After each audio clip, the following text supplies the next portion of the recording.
Hello again. I was just looking which one should I talk about. Anyway, someone asked me about the schools in the Philippines. Well, why do Koreans go there or Asian parents go there along with their children? Well, first of all, because they want to study English at a cheaper price. I long time ago they would send their children to USA, Australia, and Canada directly. But they realize, don't get me wrong, especially the ones in those countries, when they arrive there, they cannot speak even simple, you know what, they're really good in grammar, but they cannot speak even simple uh, words or, I mean, sentences. So it's really difficult for them to communicate. So what parents do is that they try to train their children in the Philippines for a while, even just, to have a comprehension with the English language. And then when, for, let's say, 1 year, 2 years, they can speak and then they can understand, you know, survival English, something like that. So that when they go to US or Canada, they don't have to struggle that much because many have struggled with that. Plus, uh, it's cheaper. Like I heard that homestay in Canada can cost about $3,000, but in the Philippines it's only $1,000. But to be honest, that is still expensive. If you're, I work for a homestay before. They charge like about $1,000 to $1,500, but they only pay their teachers. Like they rent one big house and then 4 bedrooms and then two people in one bedroom, and then uh, each person pay 1,000 to $1,500, and then they pay the teachers like 350 a day to teach those children. So it's really, I know it's business, and then but they provide food, cleaning, and then sometimes they would take them somewhere like a trip. But yeah, I what if we're gonna talk about the schools themselves, like there are three types: the private, the semi-private, and then the public school. Public schools in the Philippines are not the best right now. Our government, they're so loud. Our government always changes their policies, even though they didn't follow up with the previous policy that they had before. I have in my family, my great grandfather was a head teacher, and he was a part. Do you know the?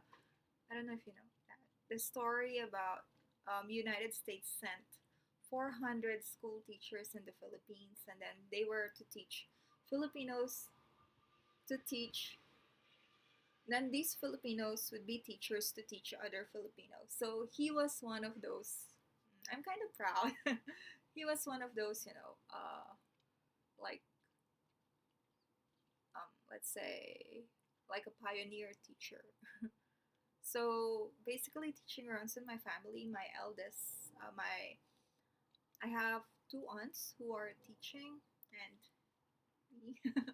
So it really runs in the family, and you would really see the decline of our education system, and it's really sad. So public schools, it's not really. Teachers are doing their best to provide. You would see them feeding the students. You would see them.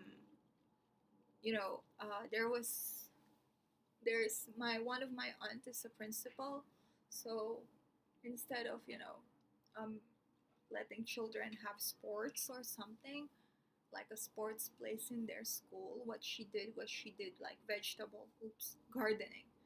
At the vegetable garden, the students would have every like first second grade would go at the vegetable garden, and then they would plant, water it like that. And then when it's harvest time, the students can take it home. It is because most of the students cannot eat. And then at the same time, if they're, the sweet potato, it's really easy to grow, especially in the Philippines. So my aunt would organize like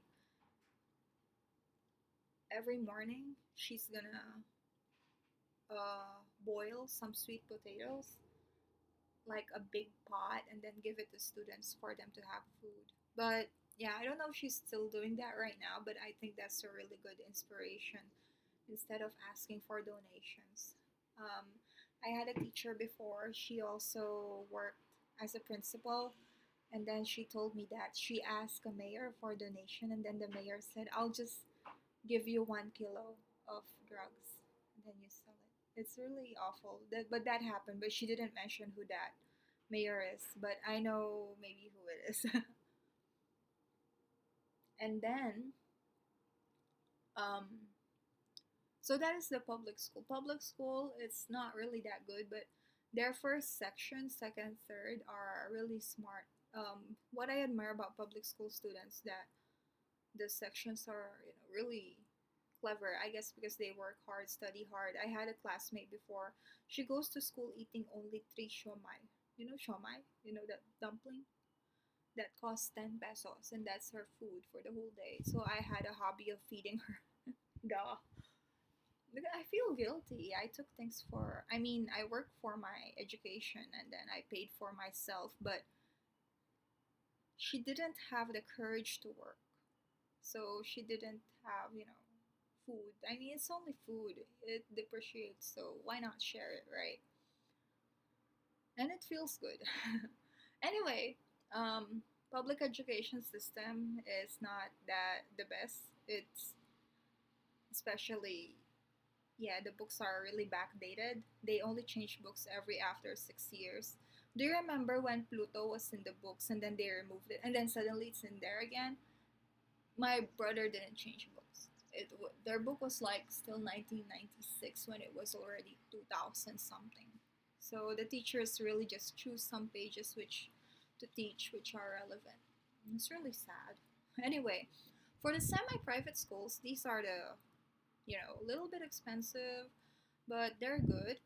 The thing is, I guess many Filipinos now, not many are can afford it, but they really want to send their children to those schools. And then these schools are quite expensive, so uh, they but they are being provided good education. Then the books are updated, not outdated, and then they it's a good system. Most Koreans send their families there, but they're having a difficulty because their children would speak like they said. I don't know. They would say, uh, what do you call that? Filipino English. I don't really know how you would. Maybe me, I am like that. Maybe they would get my accent. So, but some Koreans are usually the middle class Americans who, or especially Koreans, who doesn't want to send their children at the public school. So this is their next step. But they really don't like it that much because they said their children are not learning anything. So yeah. And then the private schools and international schools, these are the ones where really foreigners send their children to.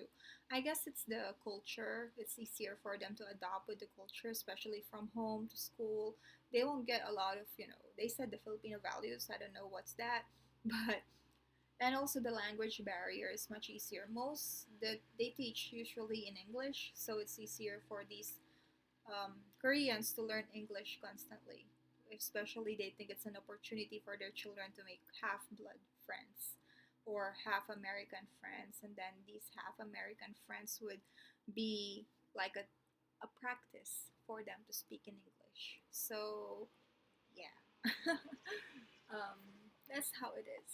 And then these Koreans would hire mm, Filipino teacher after school teachers. So that is my role, or the I when I used to work there before, and I also work, yeah, for the one who are having a holiday in the Philippines. So after school teachers, these are the ones that teaches them their homeworks, talks to them in English.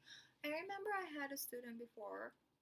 He was going at Brent. It was really, yeah. He wakes up at 6 and then he sleeps at like 9 or 10 because he's studying an hour with me, helping him with his homework and English. And then he would be studying piano.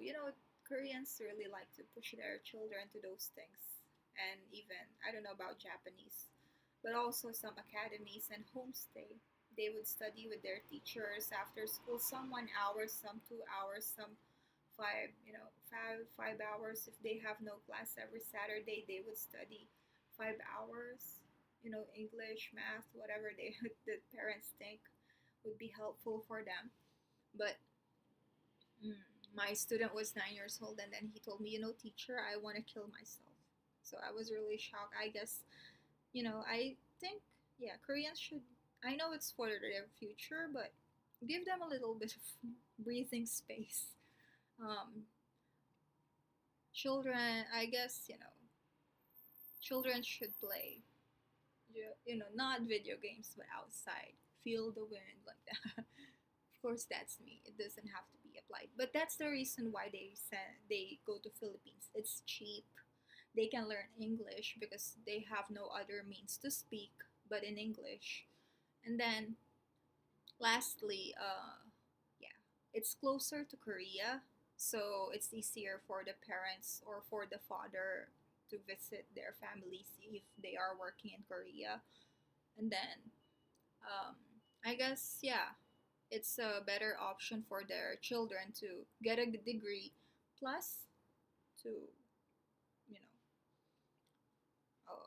learn English. Now, is Philippine education system accredited in other countries? To be honest, not really. Um, it is like, for example, here in Japan, as long as you're an education graduate, you can then you get an exam for Japanese. You can actually get a teaching instructor job, but um, in United, like, there are other things like nursing, blah blah blah. If you want to practice it in another country, you have to take extra courses in that certain country. So most Koreans would send their children elementary in Korea, high school in the Philippines, or up to college, and then they're gonna get a master's degree in USA, something like that, or elementary and high school in the Philippines, college in another country, something like that. So they just plan that out, and they are also basing on the qualifications. So at the end of the day, most of these Koreans would like to go to those Western countries, but some of them get married in the Philippines. So, overall, I cannot say that the Philippine education system is doing well nowadays, but schools are trying their best. Private schools and international schools are trying to provide the most latest things or trying to be updated, um, irregardless of religion. You might ask, I heard you placed Catholic schools. I'm not gonna base it on the Catholic. I went to a Christian Catholic and no religion school. So I guess I cannot really base it that way. The only difference with Catholic schools and other schools is that they force us to go to church. They did. I remember in high school, like, me and my best friend wouldn't go to our afternoon class because there's gonna be a mass, and then we have to write our excuse letters and sign it ourselves. And if we did attend, um, the the school would lock the gates until the mass has ended. So you're like there praying until 6 p.m. And you cannot even say no. So it's really, really, really, really, really, really awful. Even for and it's also qualifications, like in also my university. So in my university, um, back in the Philippines, you have to take theology every semester until you graduate. Not that I don't, but just anyway, it's Catholic school, and they would force you to go to a communion. That's not fair. Anyway, that's it. I hope that helped. If there are any further questions, please let